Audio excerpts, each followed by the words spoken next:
location, new room. It's got better acoustics in here, so I figured we might as well record here. I'm MCZX, your host. Welcome to the Smart Kingdom. This is the WWE Roundup, and my boys got a lot to talk about. I feel very opinionated today. I feel like I have to say some stuff regarding Raw and possibly SmackDown. Before, let me collect my thoughts. Let me make sure I have all my notes here. Boom, boom, baya, pop, pop. All right, so here's the thing. Should I wait a minute or two to see if anyone comes in? I don't know. I don't think I'm going to do that. But since we're so close to the minute mark, let's wait. Let's wait for that to hit 1 minute. Because why not? Why not? And now. Okay, so let's talk about Raw. Uh, I'm going to be honest with you guys. I didn't watch Raw, so I'm not reviewing Raw. And I have a good reason why. I feel like if I'm going to waste 3 hours of my time, it better be 3 hours of quality time. It better not be 3 hours of just mindless garbage and lazily whiting. I don't understand why I would continue to report on something that I have nothing nice to say about.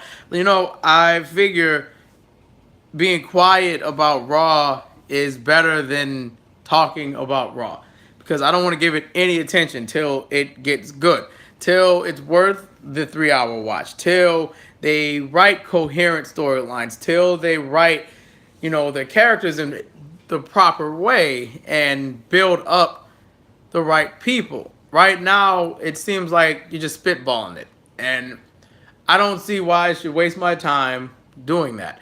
Now, there's other YouTubers that cover wrestling just like me that do that, they cover Raw.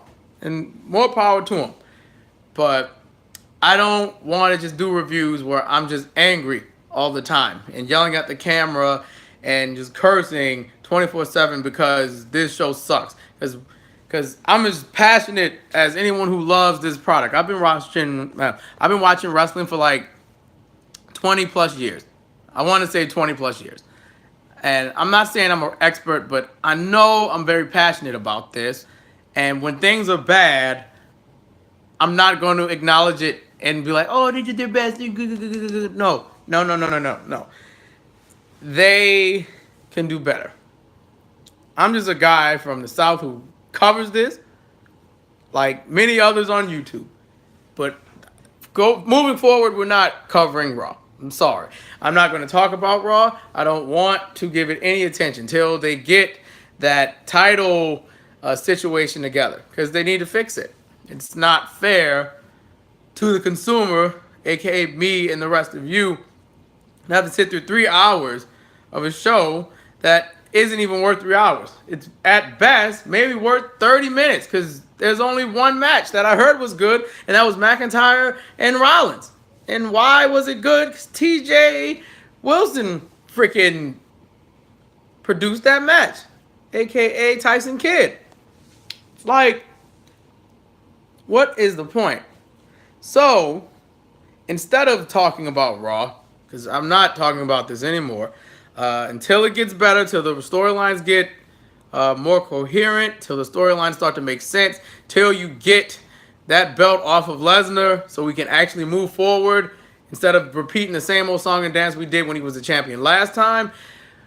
We're not covering Raw. I'm sorry. I know the Smart Kingdom likes to cover everything, but we're not covering Raw because I'm not going to just be mad. I want you to be here for a review, not just to see me rage out over something week and week and week and week and week. There's no point. So what we're going to do instead of Raw, we're going to talk about the G1 special that happened in San Fran because that was worth the 4 hours that I watched. I'm just going to go through the match card with you and everything that went down. So we had the Bullet Club. This was God, Chase Owens, Yujiro, and King Haku. I guess since Fale wasn't here, you had to get Haku. And to defeat Chaos, Roppongi Vice, Gato, Yoshihashi. It's a sick finish to the match. I think Tama Tonga's gun stun is so sick. Disgusting at this point. we'll be seeing God later on in the show. Suzuki's theme has changed more to like a pirate cinematic theme. It's the same arrangement, but it's different. Uh, they botched it, by the way, by calling Suzuki Zack Sabre Jr. I don't know why they did that, but uh, Suzuki Gun didn't start this match. We're talking about now with a brawl. It was Ishii and Yano versus Suzuki and ZSJ. Wonderful match. I love the finish of this one too. Suzuki Gun Ichiban, bro. Ichiban, man. Hangman Page and Marty defeated Tanahashi and Kushida. I did not expect that. Thought it was going to be the other way around. Goto defeated Jeff Cobb to retain his Never Openweight Championship. I was really hoping we could see a tour for the tour of the islands, and we didn't get to see that. Goto's on my shit list now, along with Ricochet for denying me seeing that move because I wanted to see tour of the islands. I didn't need to see that, so screw it. Young Bucks retain their IWGP championships against Evil and Sonata. 6 super kicks total. Great match. Nice psychology, back and forth. I enjoyed it. I didn't think they were going to drop the belts then. Okada got new music, and he's still the Rainmaker, but he doesn't feel like it. Looks like he's going through a midlife crisis because he lost the belt. Ospreay and Okada defeated Naito and Bushi. Ospreay got the win with the Stormbringer on Bushi to steal the deal. Oh, boy. I'm sorry.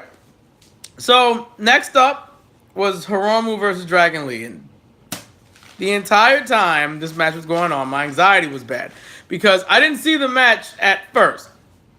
When I heard about this, what do you think about the Supercard, the G1 Supercard being at Madison Square Garden? Sean, I love it.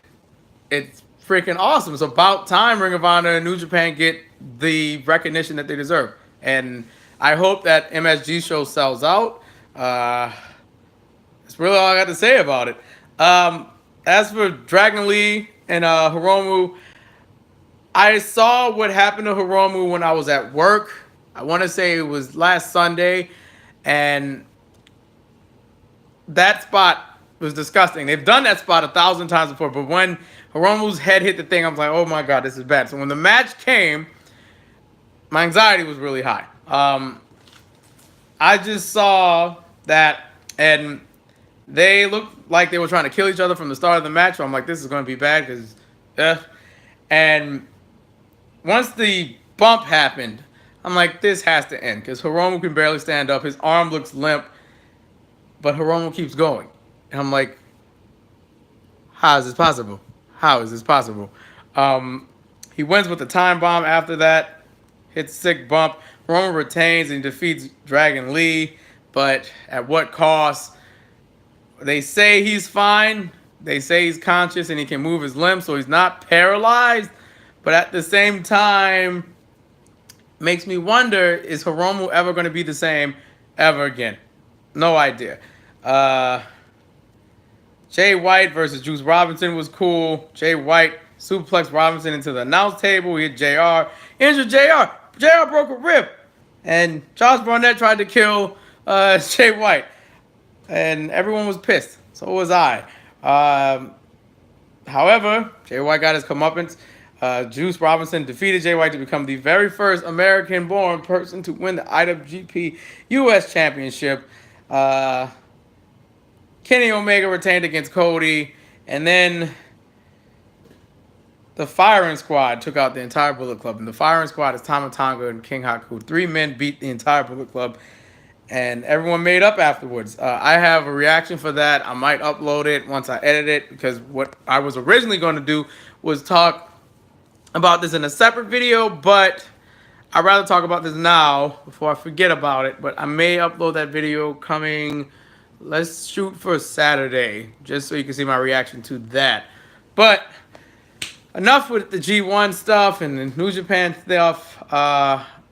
G1 Climax is coming in a couple days. G1 Special was great. I recommend everyone to watch that. Let's move to the WWE stuff, since this is the WWE Roundup, and talk about SmackDown. Hold on. One other thing. I was thinking about this, and I wanted your input. I'm thinking of changing the show, the name of the show anyway, so it's not just WWE focused. It covers everything that happened this week, well, up till Thursday or Friday.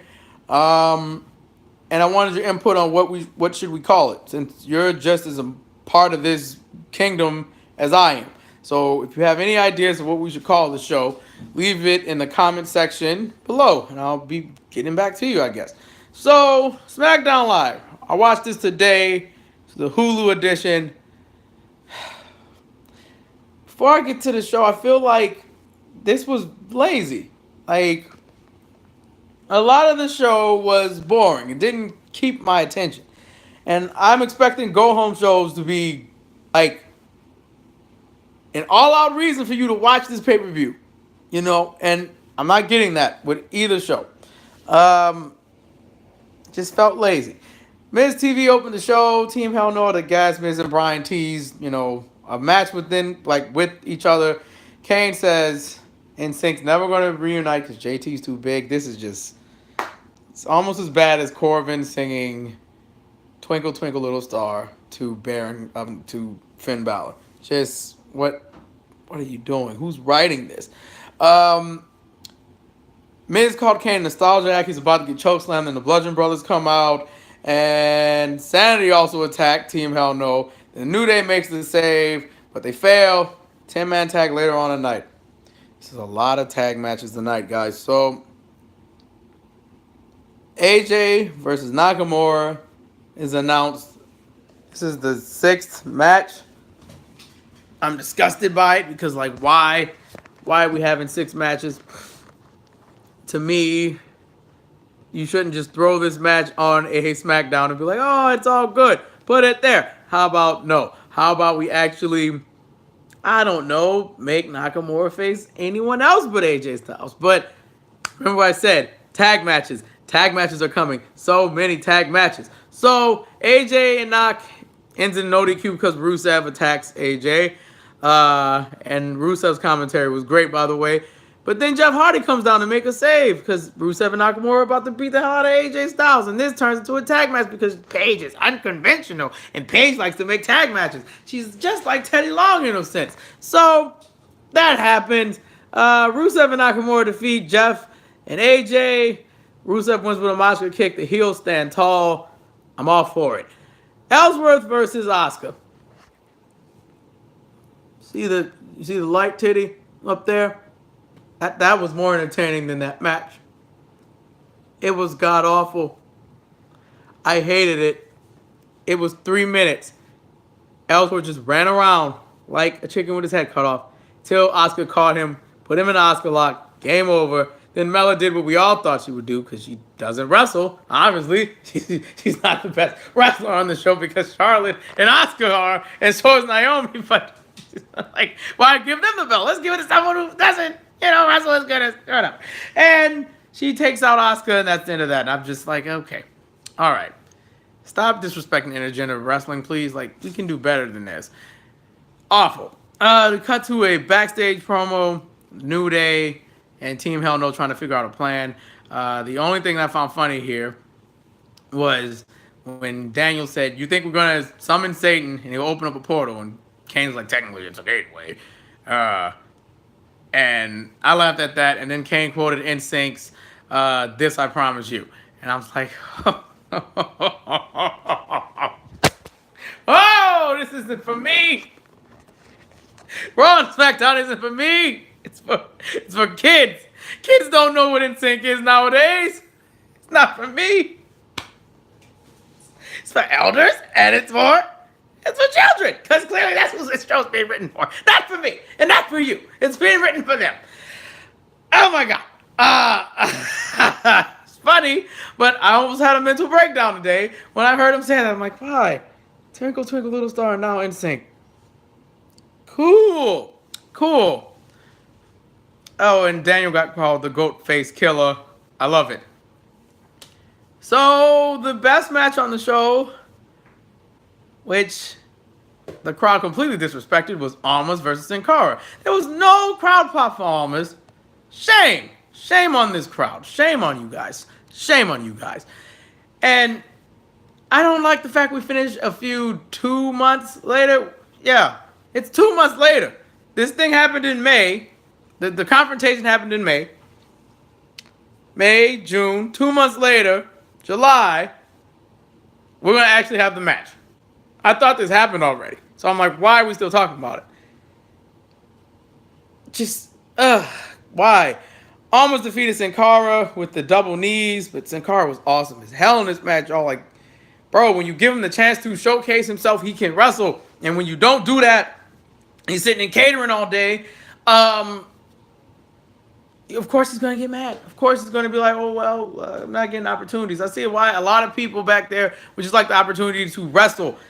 It disgusts me. Like, when I think of Mike Bennett could be a big star in NXT right now. Like, at least being a heel. The Miracle. The heel. Or whatever, the Rager. What Alex Riley was trying to do. Let Mike Bennett do that. And have him help the guys in NXT. So he can wrestle and showcase why he deserves to be in WWE. But no. Guys like Sin Cara, guys like Tyler Breeze, Fandango, The Ascension, anyone who's on that catering tour, they don't get to wrestle. But when they do, you remember like, holy shit, Sin Cara's really good at this. I did not know that. Well, I'll be. It's a joke. And I hope we get more Sin Cara on TV because the dude can go. And if we're not going to get him, like, let him go use his talents elsewhere. But that's not my call because I don't know what a WWE check looks like. And if I saw a WWE check, maybe I would even have nice things to say about Raw and Roman Reigns and the Bobby Lashley thing. I'd have nice things to say about how SmackDown isn't being written like a lazy show. Like, if I knew what the WWE check was, and if it was enough money to, like, keep me afloat and make sure my family's straight, like, yeah, I wouldn't have anything bad to say. But I don't know what that looks like. And since I don't know what that looks like, guess what? Show sucks. Show's lazy. This one especially lazy. And then Team Hell No defeated Sanity and the Bludgeon Brothers. Look, there's only one thing that pissed me off here. So this company just made $1 billion, right?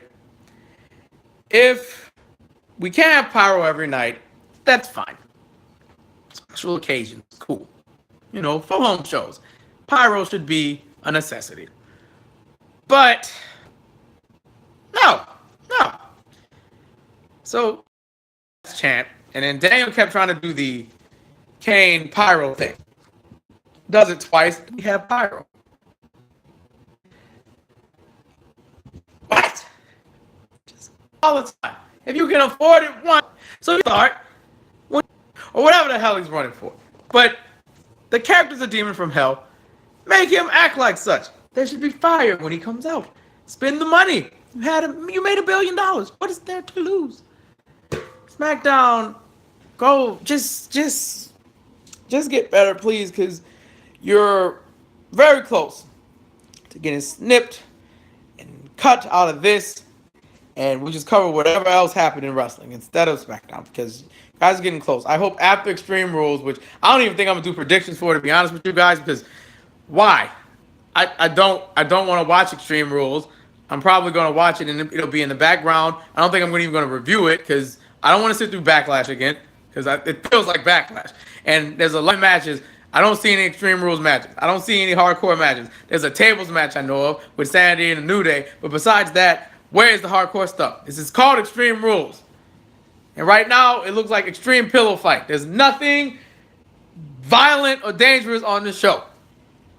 Change the name. Or have Extreme Rules matches. Or have all the singles matches be no disqualification. Do something special for it, okay? Sorry I went on a tangent there. My bad. Now let's talk about something fun. It's amazing how this show went from the worst show ever to the best show ever. 205 Live. So, Nice took on Kalisto, and it ended in a DQ after Murphy attacked Kalisto, and then the Lucha House Party brawled with Murphy and Nice. I don't have much of an issue with this, but my big problem, though, is if we're going to keep doing this faction thing and these supposed tag teams like the Grapplers with Gulag, Gallagher, and I almost called him Brian, or Spanky, Brian Kendrick, and then you have Nice and Murphy, and then you have Lucha House Party. Like, we know this is going to end in a 6-man somehow. I don't know who you're going to bring in for that. But why don't you just introduce like a tag division, or tag team belts or something? I mean, 205 Live could use that. I think tag team wrestling on that show would be interesting to watch, especially if you have groups like Lucha House Party. Let them be the first champions. I just don't like the fact that we're not getting much of a progression tag wise. Like, we get that Kalisto opens the show, we get it, but don't have us with factions and teams if the payoff isn't for some gold or something. I hope Drake like introduce that at SummerSlam or something. Well, that's if they'll ever be on SummerSlam. Who knows? I doubt it. Uh, there's gonna be a rematch with TJP and Noam Dar next week, and Dar called TJP a dafty. I smiled. It's very funny. Leo Rush defeated Colin Delaney in a squash match. Tozawa scouted Rush, and they were about to come to blows because Tozawa was being disrespectful as F. Because you look, Rush asked for the microphone, and Tozawa was like, nah, boy, I'm just joking. Then he dropped it at his feet, and Leo's like, I'm gonna take my earrings out because they ain't getting these wrong. And Drake Maverick comes out and makes the match next week. Rush versus Tozawa. Boom. That seems good. By the way, Colin Delaney met James Ellsworth backstage. I'm like, we can have the Mega Powers. Do it. Make the Mega Powers a thing. The Mega Jobbers. Do it. But they didn't do it. Main event. Cedric Alexander versus Hideo Itami. Very good match. I wouldn't say 5 stars like last week, but solid 4. Alexander wins with a lumbar check out of nowhere, defeating Hideo Itami. I assume his next challenger is going to be someone out of that grappler group. I'm going to say it's Gulak, and maybe Gulak's going to win the Cruiserweight Championship, and then we'll go from there. Who knows? But that was 204 Live. Good show. And now, the big dog, the top dog of the WWE Roundup, just consistently winning, because they know how to write a good hour. That good hour is all I need for the week. NXT. So, Adam Cole defeated Danny Burch. I was expecting Danny Burch to defeat Adam Cole so we could set up a U.S. Championship match, but that did not happen. Cole won in a very convincing fashion. And then he tweeted he's the first and only United States, North American champion. I mean, it is the United States. I'm just saying, but he's tweeted that, and I think that's a hint at a little jab at Ricochet. So we're going to have Adam Cole versus Ricochet pretty soon. I can't wait for that. That's going to be cool. Candice LeRae confronted Shayna Baszler, slapped her in the face, and they got in a little brawl, broken up by Mr. Wrestling Steve Corino. It's good to see Corino on TV. I really feel like LeRae is going to be the next person to face Shayna Baszler, but if memory is correct, I think Shayna Baszler tapped out Candice LeRae in the Mae Young Classic. I think. I cannot recall. My memory's a little hazy with that. Next up, Dakota was talking about rising back up in the women's division until she was interrupted by that Trout. Lacey Evans, the classiest Trout, who says some things, because I wasn't paying attention. Kai challenged her to a match next week. We're going to get that. Vanessa Bourne versus Kairi Sane. A funny moment in the match. Vanessa said, cheer for me. The crowd said no. And when Kairi was going for her elbow, someone in the crowd yelled, you ruined it. But don't count Kairi out. Kairi has a new finish. She defeated Vanessa Bourne with, it looks like they're going to call it the anchor lock. That's what I called it anyway. Zayn then says, after the match, I know you're strong. This is to Shayna Baszler. But I beat you before, and I'll do it again. And she's coming, ahoy. And she does the little pirate dance, which I will not attempt to do because I don't remember how it was. But I love the fact Kairi is going to kick that ass. She going to kick that ass, man. Black's getting interviewed till Johnny Demented, says, you can't beat Ciampa. No, you can't beat WWE champion. He can't beat you. He can't beat you. No, he can't beat you. Or whatever. And Black was like, I said, no, chill, bro. I got this. Worry about your own business. I got this. And Black gets assaulted as he's heading to the arena by the man who shall not be named. And he lays out Black with a DDT right on the concrete and does the bye-bye motion. It's getting heated up. We got 2 more weeks. Then Mustache Mountain versus Undisputed Era was next. Oh, by the way, before we talk about that, there's a fatal 4-way match next week with Candice LeRae, Kairi Sane, Bianca Belair, and is it Dakota Kai? I don't think it's Dakota Kai. Nikki Cross, that's right. Those 4 are going to have a #1 contendership match next week. Now, let's talk about this match, man. Undisputed Era versus Mustache Mountain 2. Amazing match. However, the ending to this match made absolutely no sense. I get being a good guy and following the rules. Understand that. I do that in my natural life. But when you see your friend, his leg's about to get ripped off, and you're just going to stand there and watch, it makes me think you're dumb as hell. Like, that shouldn't happen. Because before the match, when he had like a guillotine lock, then Kyle O'Reilly had some sort of lock on Trent Seven. I think it was a heel hook. And Bate broke it up. Boom! Like, perfect. That makes sense because your boy was about to tap out. You were going to help your boy. And the ref was like, hey, don't do that again. I'm like, all right, cool. So we get this uncomfortably long sequence of Kyle O'Reilly just stretching Trent Seven's leg. And he's just stretching the hell out of it, man. Like, he puts it in a heel hook and a leg hook, and he's like hyperextending it a little bit. It's bad, y'all. It's bad. It was very uncomfortable to watch. And Roderick Strong's on one end. Tyler Bates on the other end. Tyler Bates is just watching. Just watching. And Trent's like, I don't want to tap. No, no. I can't tap. I'm about to tap. No, I'm about to tap. I'm not about to tap. No. He's doing all that. And Tyler's just looking at him. And eventually gets to the point where Trent won't tap out. To the point where Trent's like, you just have to break my leg. So Tyler gets a towel. I don't know where he gets this towel from. And he just throws it. He throws the towel, signifying that we're going to give up these belts so my friend can walk again. I get it. I get the story. I get it. The belts aren't important.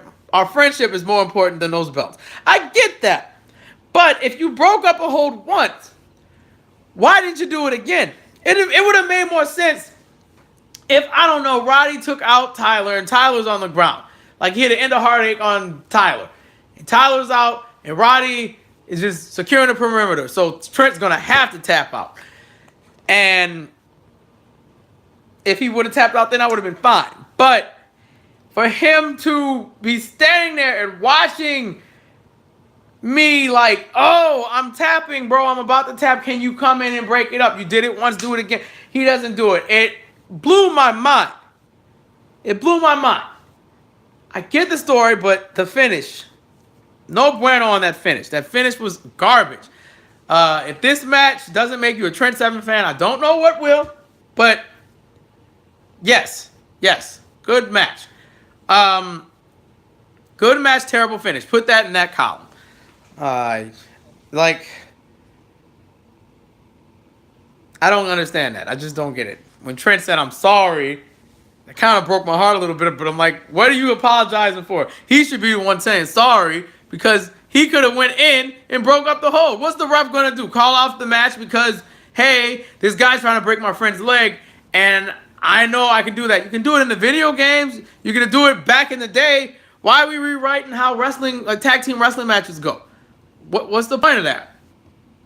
That was just the only blemish on this episode, because besides that, the rest of this episode was perfect. But with that happening, guys could not do it. I'm sorry. I could not rock with that finish. That finish was awful. But that's it. Episode 22 of the WWE Roundup. Soon to change. Let's shoot by episode 25. Because I think that's when I'm going to change the name. So it's a bit more inclusive for everything. And it's not just WWE based. I'm MCZX. I'm your host. If you're expecting something for Extreme Rules, I don't think I'm going to do a prediction time for Extreme Rules. I just guys, no, I know I should, but I don't want to. And if it comes up, it comes up. If it doesn't, it doesn't. Just know I don't want to watch Extreme Rules. I'm not about to waste my time with it because I'd rather have nice things to say instead of being super negative on the internet. Energy matters, and I don't need to have negative energy all the time. So yeah, if you see something with Extreme Rules, just know I'm gonna go through with it. If you don't see something, don't be surprised. I will see you guys next time on the next episode 23, next week, and I'll chat with you soon. Do your best. Remember, spread love, don't spread hate, and continue to do your best out there. I'm MCZX. See you later. Bye bye, guys. Beep.